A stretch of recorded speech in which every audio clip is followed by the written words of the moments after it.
하나님께서 미디안 전쟁을 통해서 전리품으로 얻은 모든 것들을 그 수를 세라고 명령하시고 또 그것을 어떻게 분배해야 할 것인가에 대해서 알려주시는 대목입니다. 이 고대 사회에서 전쟁에서 얻은 전리품은 군인들이 받을 수 있는 유일한 보상이었습니다.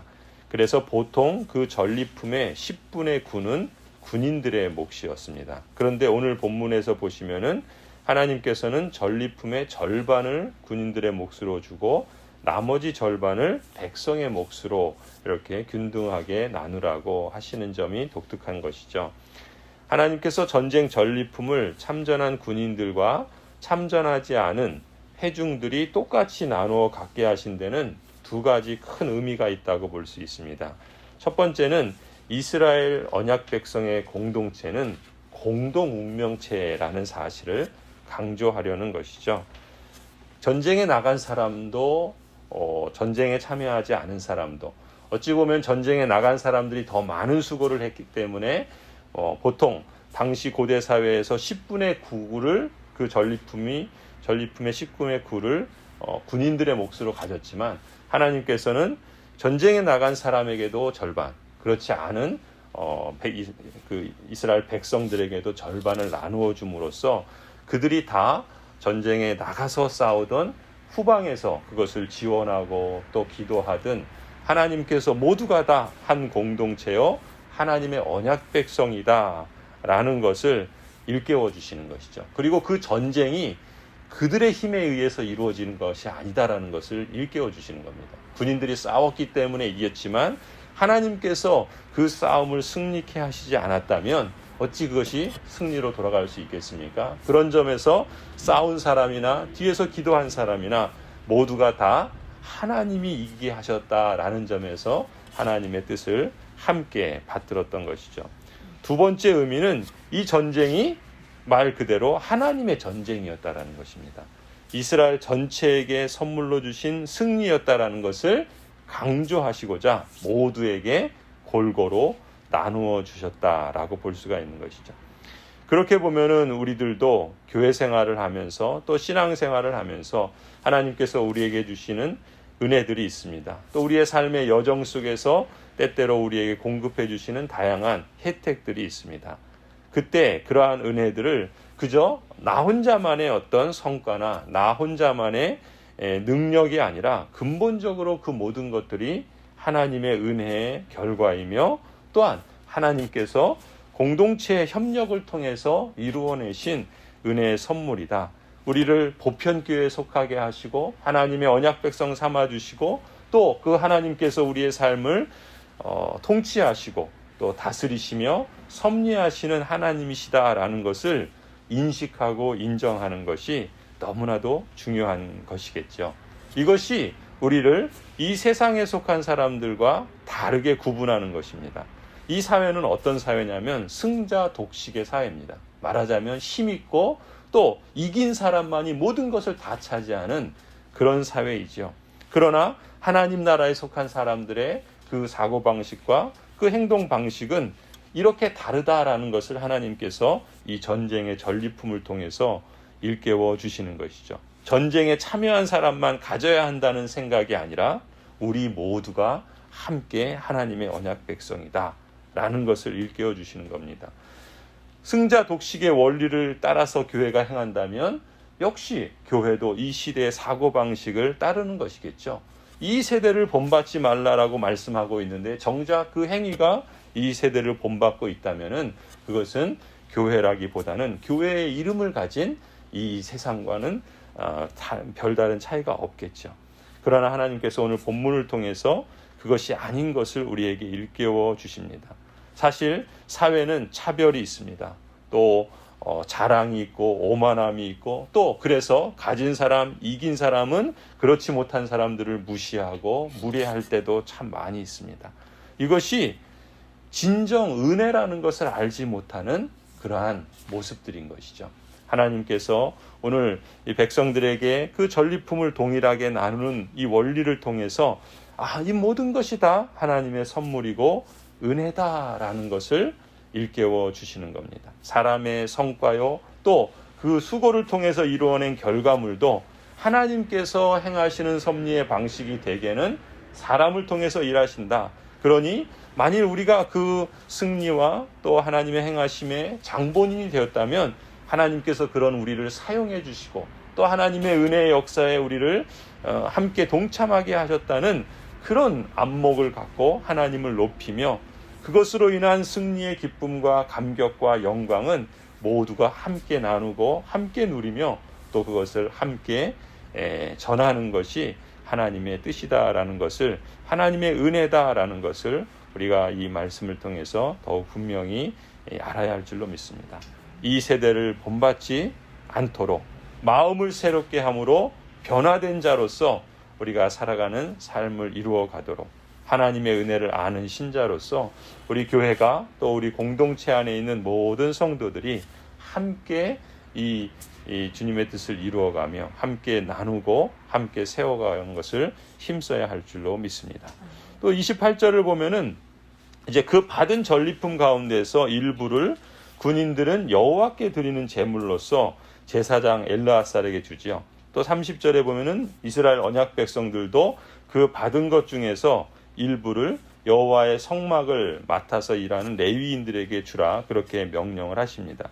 또 이어지는 말씀을 보면은 모세는 미디안과의 전쟁에서 얻은 전리품의 수를 세고 하나님의 명령대로 전리품을 분배합니다. 그런데 그 전리품의 목록을 보면은 31절부터 진행되는 그 내용들을 보면 그 양이 사실 적지 않습니다. 미디안 한 민족을 통해서 거둔 승리가 얼마나 큰지를 이 전리품을 통해서도 우리가 짐작할 수가 있죠. 근데 한번 상상해 보세요. 한 민족을 통해서 거둔 승리가 이런 정도라면 장차 이스라엘 12지파가 약속의 땅 가나안을 정복하면서 받을 그 땅과 그 곡식 소산물들과 그 전리품은 얼마나 크겠습니까? 하나님께서 이 약속하신 것을 이루시고 또 그 이루신 복을 하나님의 백성들에게 허락하여 주실 때 앞으로 행하실 하나님의 그 놀라운 은혜들을 이 미디안 전쟁을 통해서 미리 맛보게 하시는 거예요. 그럼으로써 그걸 선취한다 그러죠. 하나님의 약속이 이루어진 것을 이 선취의 경험을 통해서 하나님이 주시는 은혜가 이렇게 크구나라는 것을 실감한다면 앞으로 그 약속의 땅 전체를 다 하나님께서 허락해 주셨을 때 그 하나님의 그 선물과 은혜가 얼마나 크고 놀랍겠는가라는 것을 확신시켜 주시는 것이죠. 오늘 우리의 신앙에서도 마찬가지입니다. 우리가 하나님의 인도하심을 받으며 이 땅을 살아갈 때 하나님께서 우리에게 믿음의 응답에 대해서 주시는 은혜들이 있습니다. 또 그것은 개인이나 가정만이 아니라 교회적으로도 그렇죠. 하나님께서 지난 50년 동안 우리 교회에게 베푸신 은혜가 있고 또 그런 은혜들을 통해서 하나님의 인도하심과 또 하나님의 역사하심을 우리가 실감했다라고 한다면 지금도 그런 은혜들을 우리에게 베풀어 준다고 한다면 우리에게 약속하신 이 구원이 완성될 때 영원한 하나님의 나라가 예수 그리스도의 재림의 때에 우리에게 다 성취되고 완성되어질 때 그 영광과 그 기쁨과 그 은혜의 결과물들은 얼마나 더 크고 놀랍겠습니까? 그것을 우리에게 기대하게 하게 하시죠. 우리에게 그것을 소망하게 하십니다. 지금 이 땅에서 현재적으로 하나님께서 다양한 은혜의 체험들을 허락하여 주심으로 마치 이스라엘 백성이 미디안 전쟁에서 이 은혜의 풍성함을 경험함으로써 약속의 땅 가나안에서 얻을 그 놀라운 역사를 기대하게 하시는 것처럼 오늘 우리에게도 때때로 하나님께서 베풀어 주시는 그 은혜가 이제 완성될 나라에서의 그 하나님의 결과물에 놓고 볼 때 어마어마하다라는 것을 우리가 실감하게 하시는 것이죠. 하나님의 은혜를 선취하는 그런 역사들을 우리의 삶 가운데서 지금도 하나님께서 행하시는 줄을 믿습니다. 그런 일들을 우리가 실감할 때마다 하나님께 감사의 제물로 또 하나님께서 행하실 일들을 기대하는 그 소망 가운데 더욱 하나님을 바라보며 믿음의 길을 걸어가야 할 줄로 믿습니다. 또 한 가지 더 우리가 본문을 보면은 48절 이하에 보면은 또 이런 보고들이 있죠. 군 지휘관들이 모세에게 와서 이제 보고하지 않습니까? 이스라엘 그 전쟁에 나갔던 그 군인들을 살펴보니까 사상자가 한 명도 없었다라고 보고를 합니다. 그런데 우리가 앞서 25장에 보면은 그 출애굽 1세대들 가운데 그 갈렙과 여호수아를 빼고는 다 어떻게 됩니까? 광야에서 죽게 되지 않습니까? 그런데 지금 이제 출애굽 2세대가 이제 약속의 땅 가나안을 앞두고 이제 그 첫 번째 미디안과의 전쟁을 통해서 그 전쟁에 참여한 사람들을 세어보니까 한 사람도 사상자가 없다라는 것을 보여주는 거예요. 그러니까 그 앞에 광야에서 하나님의 징계를 받았던 것과는 대조되는 그런 모습들을 보여주는 것이죠. 그러니까 새로운 세대가 가나안 땅에서 들어가서 누릴 승리와 생명과 축복을 예고하시는 것입니다. 하나님의 말씀을 따라서 믿음으로 순종하는 하나님의 언약 백성들에게 가나안은 약속의 땅에서 성취될 땅으로 변화되는 거예요. 하나님께서 행하시는 새 일이 이제 미래에 하나님께서 이런 일을 행하실 것이다라는 소망으로만 남는 것이 아니라 그것을 시간이 감으로써 한 걸음 한 걸음, 한 단계 한 단계 그 약속들이 성취되는 것을 실감하게 하신다는 것이죠. 그런데 그 과정 속에서 사상자가 있지 아니하고 모두가 함께 그 놀라운 은혜의 역사에 동참하게 되는 것을 우리에게 보여주시는 겁니다. 우리도 우리 교회의 역사 속에 한 걸음 한 걸음 진행될 때마다 여러 가지 마치 미디안과 싸워야 하는 전쟁이 있을 수 있어요. 영적 전쟁이 다양한 모습으로 우리에게 나타나겠죠. 하나님이 맡기신 사명들을 다양한 모습 속에서 우리가 펼쳐가고 이루어가고 진행할 때 어려움이 찾아올 수 있습니다. 그때 하나님께서는 이 미디안 전쟁에서 한 사람의 사상자도 없이 그 놀라운 은혜의 역사들을 이루어 주신 것처럼 우리에게도 그런 일들을 행하실 것을 소망하며 동일하신 언약의 하나님이 우리의 하나님이신 것을 우리가 믿고 나아가야 할 줄로 믿습니다. 또 이제 마지막 그 50절부터 이어지는 그 본문을 보면은 이제 또한 이스라엘 언약 백성들은 하나님께서 이 미디안 전쟁을 통해서 승리케 하신 것에 대한 감사, 또한 그 전쟁에 나갔던 그러한 피를 흘린 일들로 인해서 속죄의 예물로 귀금속들을 바치죠. 전쟁에서 피를 흘린 것에 대한 속죄의 의미였거나 또 생존자의 수를 계수한 것에 대한 속죄의 의미였을 수도 있습니다. 모세는 이렇게 금을 받아서 그것을 회막에 보관해서 기념물로 삼게 되지요. 이스라엘은 이 기념물을 통해서 무엇을 기억하겠습니까? 기념물이라는 것은 기억하기 위해서 있는 거예요. 우리도 어떤 큰 교회적인 행사가 있을 때 기념물을 만들고 또 그것을 나누어 주기도 하고 또 그렇게 하지 않습니까? 그것은 무엇입니까? 우리의 영광과 우리의 능력을 자랑하기 위한 것이 아니라 이 모든 일들이 하나님의 은혜로 이루어졌다라는 것을 늘 기억하기 위함입니다. 하나님의 은혜로 우리는 살아가고 있는 사람들이다라는 것을 상기하기 위함입니다. 그래서 우리가 어떤 헌물을 하거나 헌금을 하는 것도 이런 마음을 갖는 거죠. 우리가 이만큼 했어 자랑하는 마음이 아니라 오히려 내가 하나님의 은혜로 살아가고 있는 사람이다라는 것을 확인시켜주는 증거로서 헌물을 하기도 하고 헌금을 하는 것 아니겠습니까? 하나님께서 우리 모든 것의 주관자가 되시고 또 이 모든 역사의 인도자가 되시며 이 모든 결과물의 영광이 되시는 분은 하나님이시다.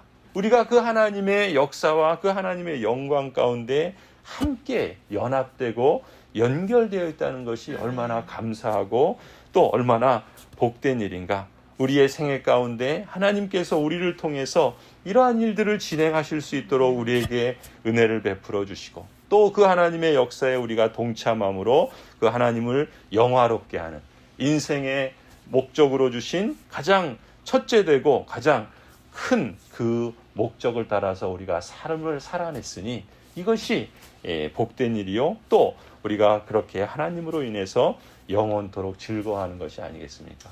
우리의 생애에서 그런 삶의 과정들을 거치는 것처럼 우리는 영원한 나라에서도 그리스도와 함께 그런 영광의 충만한 삶을 살아가게 될 줄로 믿습니다. 이 은혜와 이 믿음의 고백이 오늘을 살아내는 우리 모든 성도들과 우리 교회의 역사 가운데 더욱더 층층이 쌓아가는 그런 놀라운 시간들이 되기를 간절히 축원합니다.